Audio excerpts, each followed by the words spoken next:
El Señor esté con ustedes. Y con tu espíritu. Lectura del Santo Evangelio según San Juan. Gloria a ti, Señor.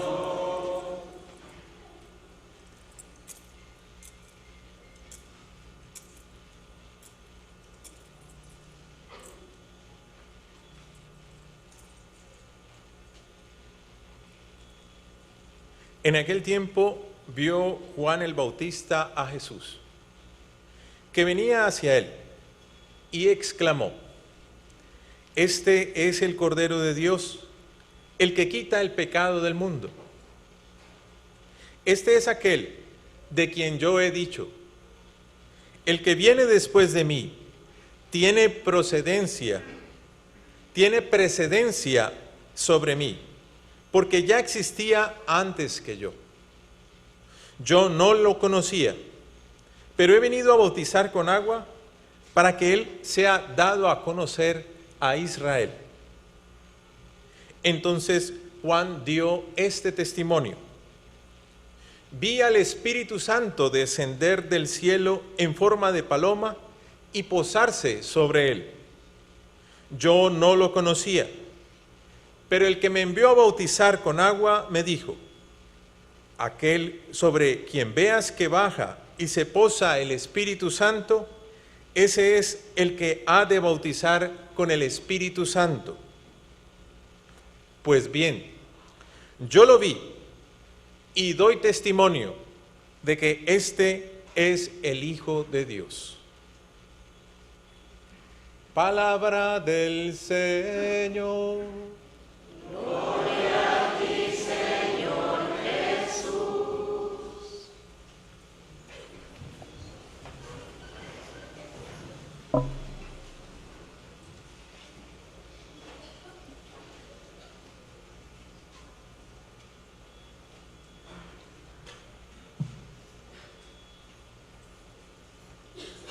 Dar testimonio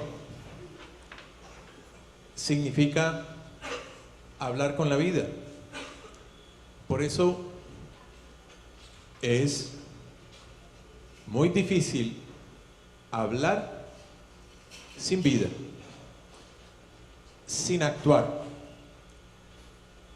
Por eso hay muy pocos testimonios creíbles.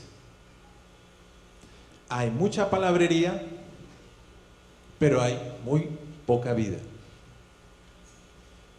Cuando observamos un evangelio como este y observamos la figura de Juan, observamos justamente una figura que ha sido colocada por el mismo Dios para preparar el camino de Dios, pero no sustituye a Dios.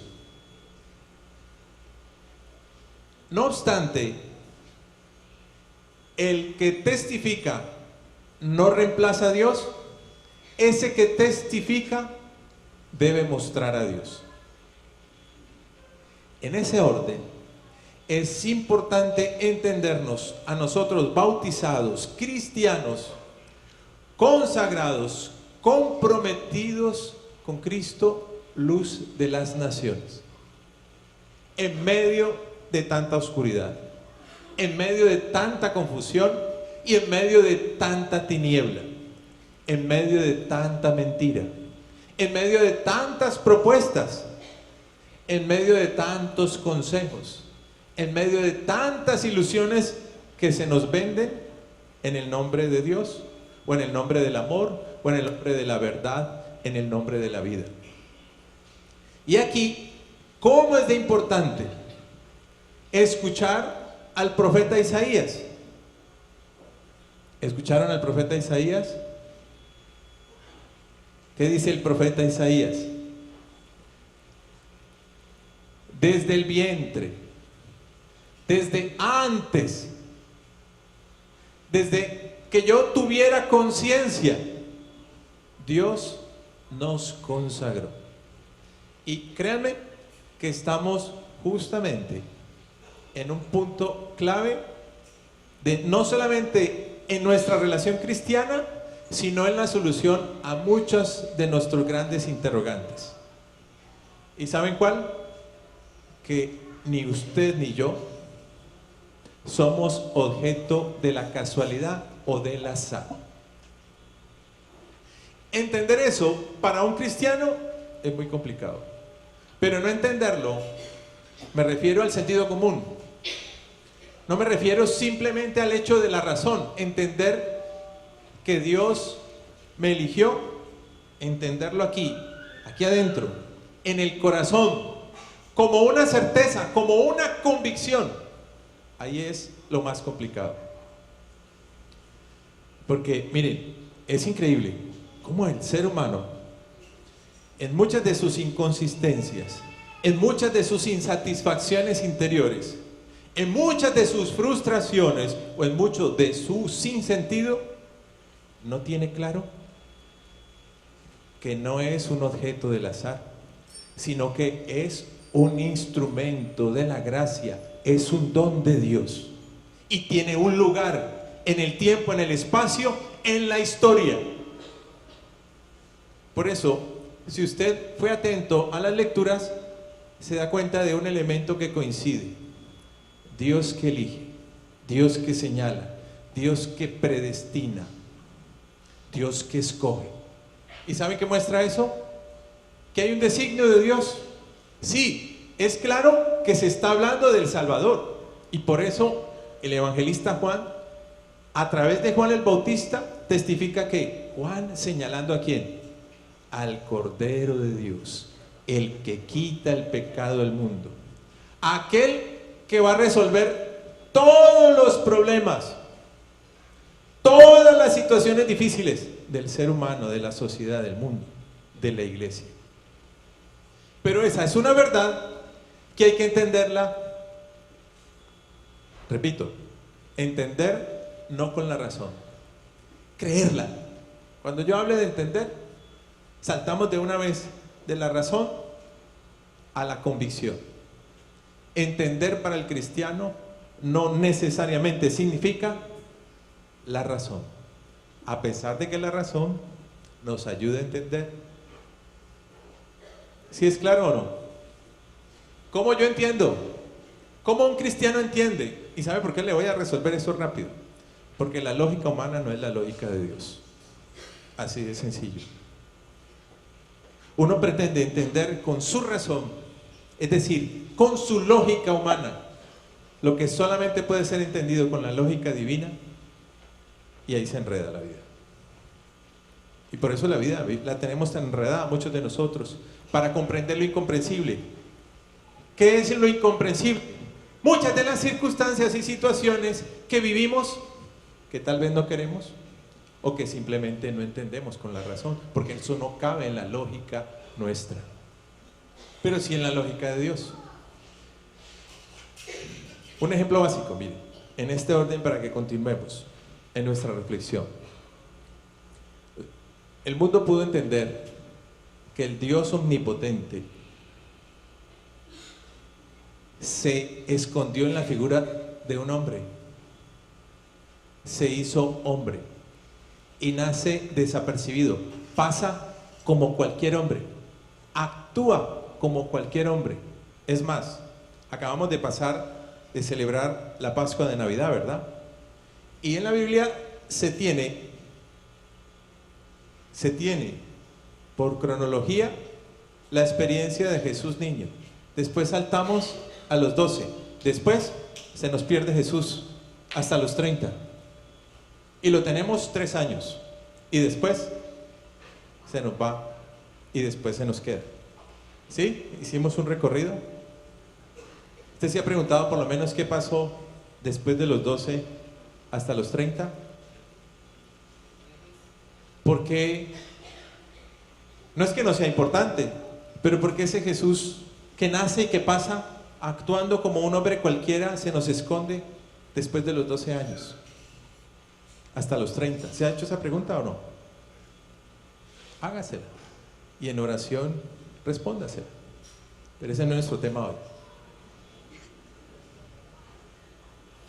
Celebramos justamente Dios que se encarna, y se encarna como ¿quién?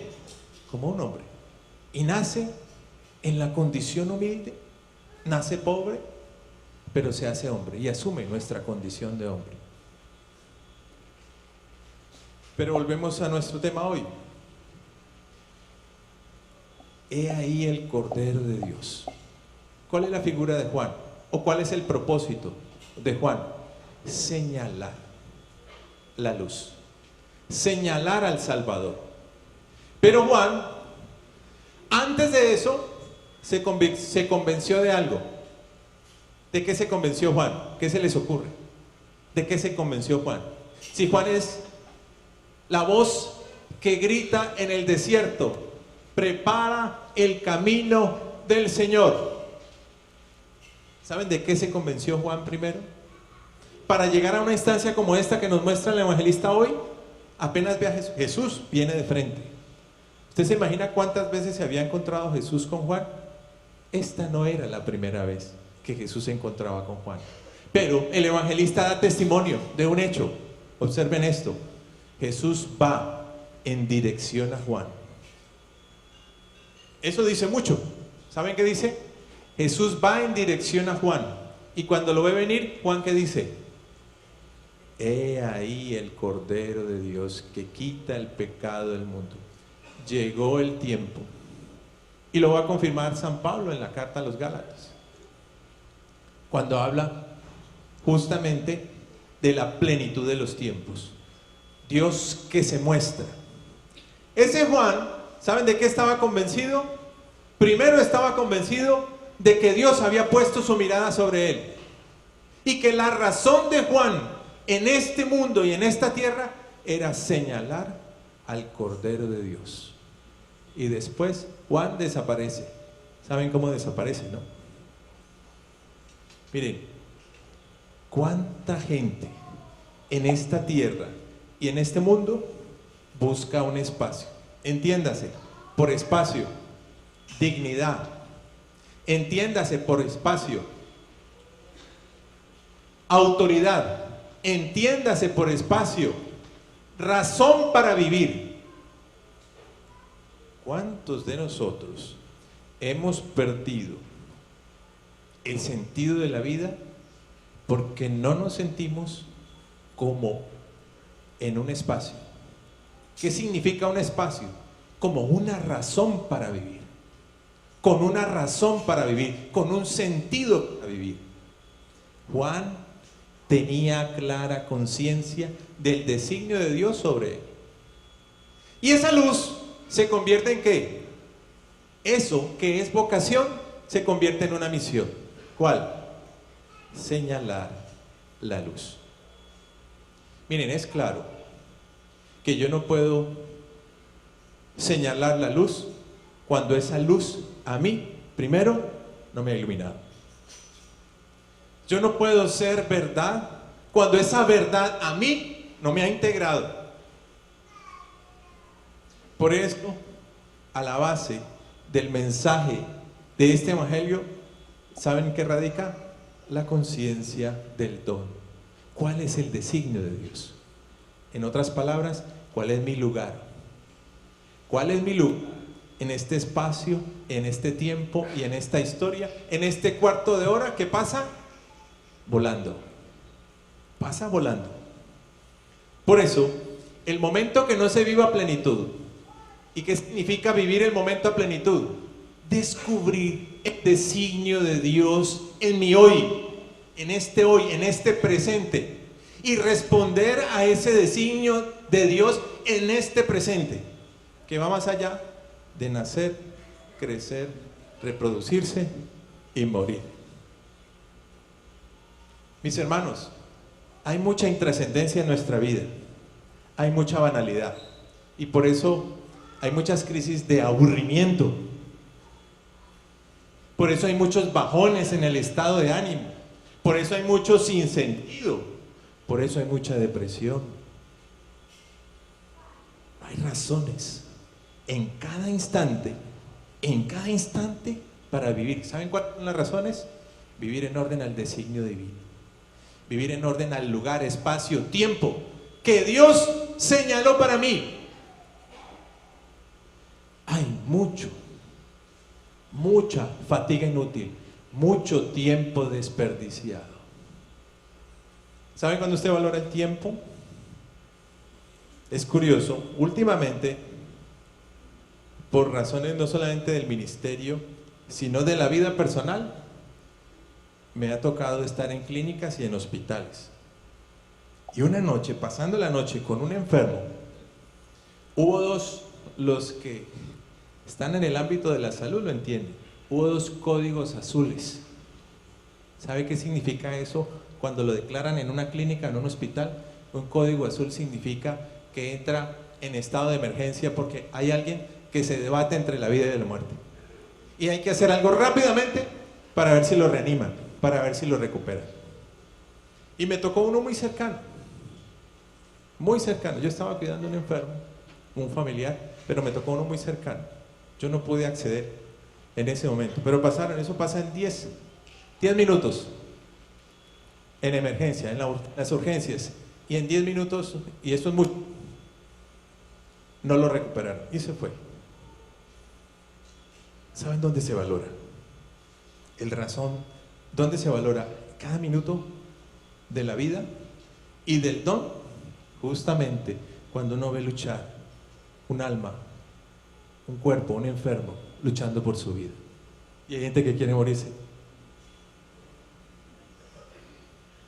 Y hay gente que quiere morirse, que no quiere levantarse todos los días, que no quiere hacer nada, que se le acabó la vida y se le acabó el mundo, porque no tiene razones para vivir. ¿Dónde comienzan esas razones para vivir? Primero que todo, abriéndose y abriendo su corazón al designio divino. Por allí comienza uno, encontrar un espacio y un lugar. ¿Sabe qué es lo desafortunado?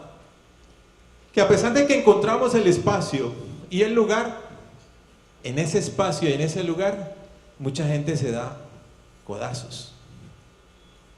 Y se da codazos. Yo no sé si me entienden la expresión. Ubíquese en su lugar de trabajo. Ubíquese con sus compañeros de trabajo. Ubíquese en su ambiente de trabajo. O de estudio, o de academia, donde usted desarrolla, se desenvuelve. Para no ir muy lejos, usted puede ubicarse incluso hasta en la iglesia, en un ministerio. Hasta entre nosotros consagrados. Nos damos codazos para encontrar un lugar y no hay necesidad de eso. Miren que Dios todo lo hizo perfecto. Y usted observa en la naturaleza, que en la naturaleza el equilibrio, ¿saben qué muestra? Que cada especie cumple su razón de ser. Y por eso cada especie está centrada en lo que la ley natural le indicó, es decir, Dios le indicó que fuera, que hiciera, y estaba determinado. ¿Sí me entienden o no? Encontrar un lugar, un espacio y un tiempo significa vivir en orden al designio de Dios. Por eso en el Salmo que decíamos, ¿qué repetíamos? ¿Qué cantábamos? ¿Qué cantábamos? ¿Se le olvidó? ¿Sí lo cantó? Aquí estoy, Señor, para hacer su voluntad. Mire, ¿quién puede decir eso? Un alma, una persona que ha encontrado su espacio, su tiempo, su designio. Por eso Juan con libertad. ¿Cómo vivía Juan? ¿Y qué hacía Juan? ¿Qué decía Juan? Jesús mismo dice, ¿a quiénes salieron a encontrar ustedes al desierto? ¿Una persona que vestía con oropeles? ¿A quién salieron a encontrar? Un hombre que tenía certeza del designio divino y vivió solamente, ¿saben para qué momento? Para este que hoy señala el Evangelio. Para este momento vivió Juan el Bautista. ¿Quién me dice cuántos años tenía Juan el Bautista?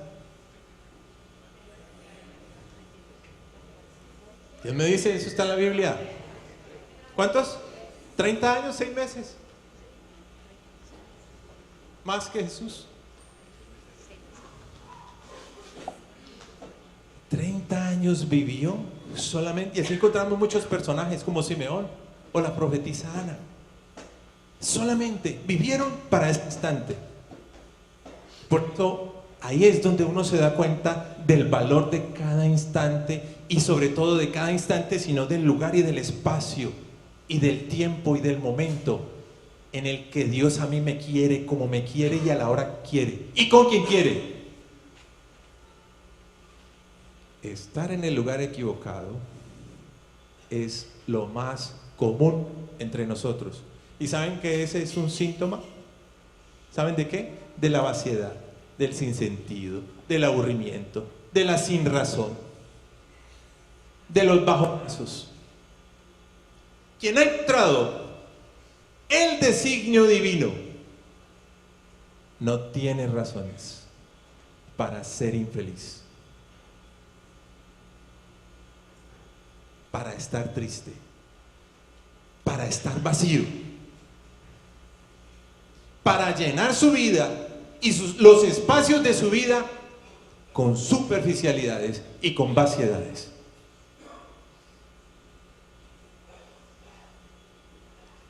¿Usted se aburre? ¿Poco o mucho? ¿Qué significa este silencio? ¿Timidez? ¿Vergüenza? ¿O simplemente prudencia?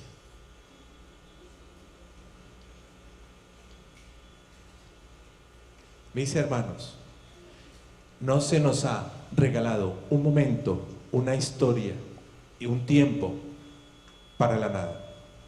Sí, yo sé que hay muchos problemas, que en la humanidad hay muchos problemas, pero he ahí el Cordero de Dios, porque este va a la raíz de todos los problemas, que quita el pecado del mundo. Tenemos un Salvador, se nos ha dado una salvación.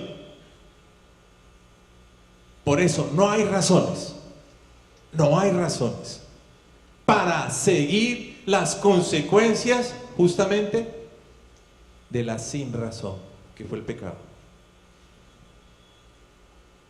Mis hermanos, para liberarnos, va a decir San Pablo, nos libertó Cristo. Pero esa libertad nos está esperando a muchos de nosotros. Esa libertad para muchos de nosotros se ha quedado en mero devocionalismo. Si hay algo que caracteriza a un cristiano, un hijo de Dios, es la luz que ha llegado a su vida, es la salvación que ha llegado a su vida. Miren la figura de Juan, con qué certeza, y no solamente con qué certeza, sino le creían, y le creían hasta los que no debían creer, hasta los paganos. Herodes, que le voló la cabeza, creía. Era un hombre que tenía autoridad, vivía para esas convicciones, vivía para este momento, para cumplir lo que Dios designó para él. Mis hermanos, muchas sinrazones que vivimos, que nos llevan a la insatisfacción, a la desintegración, a la desarmonía, a no sentirnos que hemos encontrado un lugar, un espacio, un tiempo. Por eso que tenemos que andar buscando en medio de muchas cosas. Y ahorita, ¿cuántas cosas se nos ofrecen? ¿Cuántas cosas? Por eso, tanta oscuridad, mis hermanos. Si hay algo que debe salir a la luz de esta palabra, mis hermanos, yo consciente de que soy un hijo de Dios, que soy un salvado de Dios, que soy un enviado de Dios, partimos de la conciencia. Yo no soy objeto de la casualidad, y Dios, como lo suelen decir otros hermanos, Dios tiene cosas grandes contigo. Y de pronto, cuando lo escuchamos por primera vez, nos impacta y empezamos a repetir el disco rayado y así: Dios te ama y Dios tiene grandes cosas contigo, y tú no te lo crees. ¿Y por qué no te lo crees? Porque justamente vienen las situaciones que exigen creer que Dios tiene un designio conmigo, y por eso no me dejo derrumbar.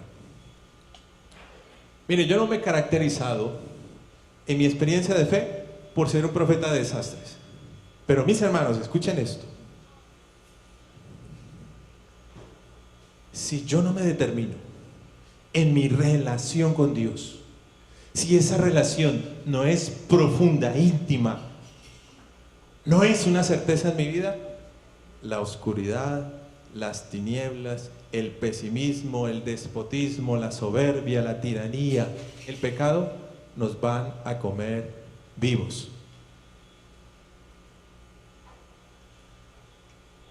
¿Usted cree que Juan no sabía cuál era el fin de su vida? Yo le pregunto, ¿usted cree que Juan el Bautista no sabía cómo iba a terminar su vida? Yo le pregunto a usted, ¿usted se siente llamado por Dios?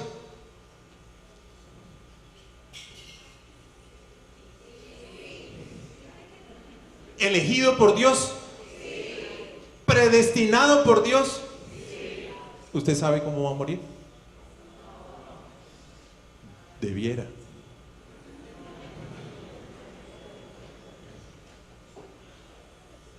¿Y sabe por qué le digo debiera? Porque en el designio de Dios está justamente eso. ¿Saben cómo termina un hijo de Dios? San Juan, comillas, lo dice Jesús: nadie tiene amor más grande que aquel que da la vida por sus amigos. ¿Ya usted sabe cómo va a terminar su vida? Si usted es un auténtico cristiano, si yo soy un auténtico cristiano, ¿cuál es mi fin? ¿Cuál es mi término? No es simplemente morir, porque todos nos vamos a morir. Unos se van antes, otros después, todos nos vamos a morir. ¿Cuál es la diferencia? Dar la vida por lo que creo. Vivir para el designio divino. Vivir para el propósito de Dios. Ahí está una vida con sentido. Ahí está una vida que no tendrá tiempo para el aburrimiento, para la tristeza, para la depresión, para la vaciedad, para la superficialidad.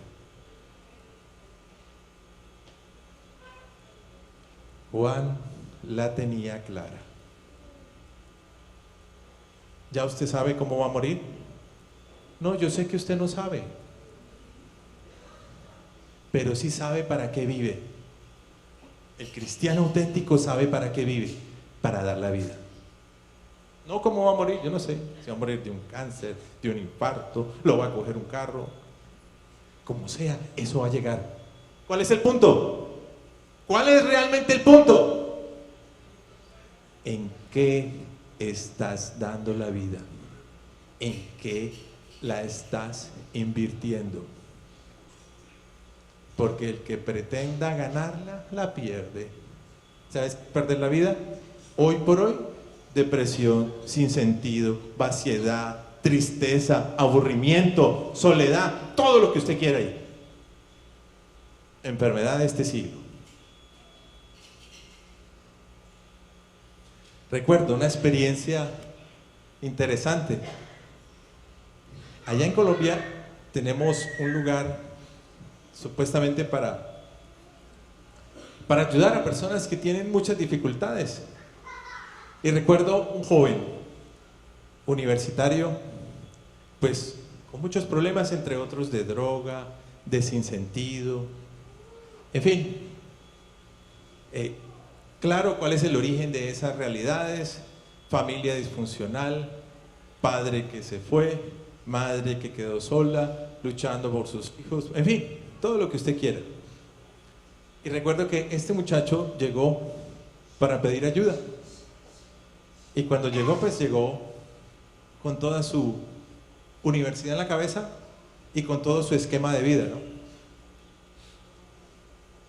Y en un momento determinado, la persona que estaba a cargo, cuando lo vio así, ¿saben qué fue lo primero que lo mandó a hacer? Porque allá, pues en ese entonces, se tenían unos abuelitos que requieren mucho manejo, muchísimo manejo. Y de las primeras cosas que le tocó asumir a ese joven, con toda su razón encima, era, con todo respeto lo digo, limpiarle la colita al abuelito. Y como esas, muchas otras cosas más complejas.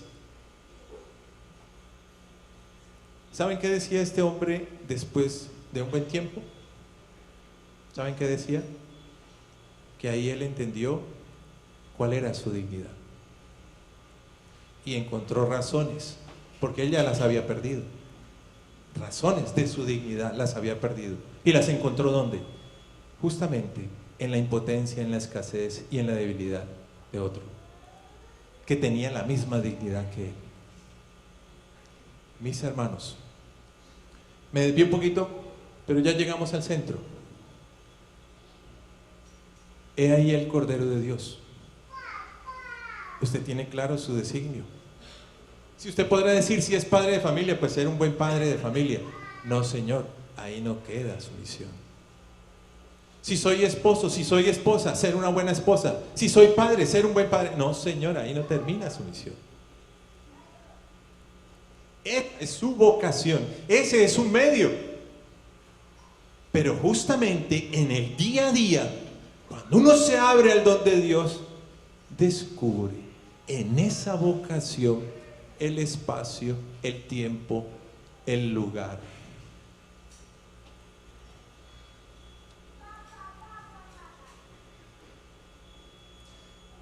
Hay que luchar contra el sinsentido, mis hermanos, porque hay mucha oscuridad.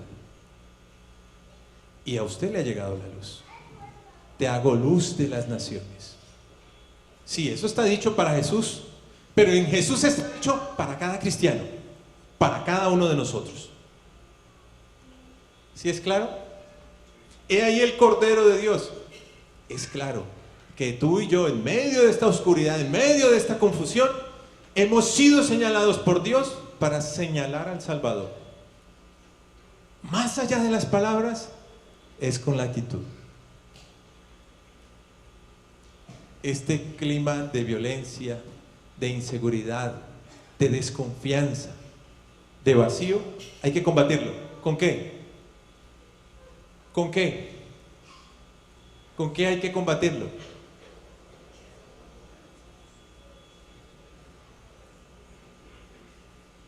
¿Es usted acaso una razón para vivir para otro? ¿Se ha convertido usted en una razón para vivir de otro? Si no es así, cuando yo me refiero a otro, no significa a ese, exclusivo. Cuando digo otro, es el espacio, tiempo y lugar donde yo he sido colocado, donde yo he sido sembrado. Allí debo fructificar. ¿Saben por qué? Porque hay muchos que están esperando por nosotros. Muchos. Y muchos es muchos. Y por eso, entre las cosas que esta persona que estaba a cargo, cuando llegó este joven, ¿saben qué fue lo primero que le dijo? Cuando empezó a contarle su vaciedad o sinsentido. A usted lo que le falta es trabajo. Venga, mijo. Y empezó a ocuparlo. Mejor terapia. Perder tiempo, perdemos tiempo, muchos de nosotros, contemplando nuestras frustraciones. Mucho tiempo. Y se nos va la vida, y se nos escapa la vida. ¿Y saben por qué contemplando mucho de nuestras frustraciones? Porque esas frustraciones, ¿saben dónde está la raíz de esas frustraciones? En muchas de esas ilusiones que tienen por protagonista el egoísmo, el amor propio, a mí mismo. Justamente ahí, cuando soy capaz de salirme. ¿Y salirme para qué? Para obedecer el designio de Dios y el propósito de Dios en mi vida. Allí encuentro una razón. Así la razón y ese propósito de Dios sea vivir 30 años para que me corten la cabeza. Pero antes de que me cortaran la cabeza, cumplí el propósito. Miren que está en la palabra de Dios, San Pablo. Esa seguridad de San Pablo, cuando afirma, voy por la corona de gloria que no se marchita. Pero antes, ¿sabe qué dice? He combatido bien mi combate. He llegado hasta la meta. Voy por la corona de gloria que no se marchita. ¿Sabe qué significa eso? No es solamente la vida eterna. ¿Sabes qué significa eso? He cumplido. Una persona muy cercana, porque es que eso en la Biblia, uno dice eso en la Biblia, sucedió allá, no, una persona muy cercana, que se hizo instrumento de Dios y me acercó a la iglesia y a la fe. Y le aprendí muchas cosas de las que suelo compartir en mi vida desde la espiritualidad. ¿Saben qué le escuché decir? Cada vez que cumplía un propósito de Dios en su vida, y sobre todo ya llegando al ocaso de su vida. Yo no sé, los que han leído la vida de los santos, muchos de ellos tienen noción cuándo van a morir. Y otros, Dios les da la gracia hasta cómo van a morir. Yo creo que Juan el Bautista sabía cómo iba a morir. Por eso era tan desafiante en su predicación. Y al que le cortó la cabeza le decía la verdad en la cara. Esta persona que le estoy hablando ahora influyó mucho en mi vida espiritual y que ha sido y fue un regalo para mí en mi vida. Le escuché decir: qué bueno se siente haberle cumplido al patrón. Y no lo decía por decirlo, lo decía con una satisfacción. ¿Y eso saben cómo lo decía? En medio de muchas dificultades, en medio de muchos afanes, en medio de muchas luchas, en medio de muchos afanes, repito. ¿Nos hemos entendido? He ahí el Cordero de Dios. Significa que tú y yo tenemos un espacio, un tiempo y un lugar en la historia de la salvación. Primero en la mía, para que después sea en la de los demás. Cierro con esto porque a mí me impactó mucho. Ayer celebrábamos justamente los 40 años de casados de esta parejita que está aquí adelante. Y uno de sus hijos, ¿será que puedo decir esto? Uno de sus hijos me impactó mucho cuando dio este testimonio, hablando de sus papás. Decía, ellos, cuando, palabras más, palabras menos, cuando se esforzaban por educarnos o por formarnos con sus palabras, no se daban cuenta que más allá de sus palabras, lo que nos formó y nos educó fueron la forma como ellos obraban. ¿Y saben por qué me identifiqué con esas palabras? Me identifiqué con esas palabras porque yo puedo decir lo mismo de mis papás, pero mis papás no tenían ni la academia, ni el estudio para sentarse a hablar con mucha elocuencia y decirle a mí en mi vida, esto se hace, esto no se hace. Nunca yo me acuerdo en mi historia personal que mi papá o mi mamá se sentó a darme una cátedra sobre el amor, sobre la justicia, sobre la solidaridad, sobre la verdad. Pero ¿sabe qué es lo más impactante?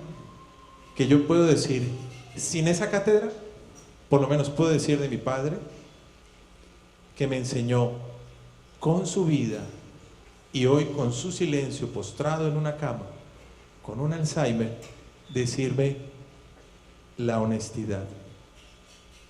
Y mi madre, el sentido de la responsabilidad y del trabajo. Son cátedras que se dan con la vida y que van marcando. Y ellos han vivido afanados por sus hijos, obviamente como todo papá, porque lleguen a la fe, porque se conviertan y por todo eso. Y miren cómo obra Dios. O sea, les comparto eso porque esa es una manera más elocuente de señalar. He ahí el Cordero de Dios. Hay palabras que no se pronuncian, pero que marcan. Y esas palabras se llaman la propia vida. Usted y yo, como cristianos, como bautizados, hemos sido colocados en un espacio, en un tiempo, justamente para que esa luz, que no es ilusión, que no es fantasía, Jesús no es una ilusión, no es una fantasía, el amor no es una ilusión, no es una fantasía, la verdad no es una ilusión, no es una fantasía, la vida no es una ilusión y una fantasía, es una realidad, es una certeza. Por eso ahora me entienden, es aquí. Uno vive en lo que cree, uno vive, son sus convicciones, no simplemente ideas.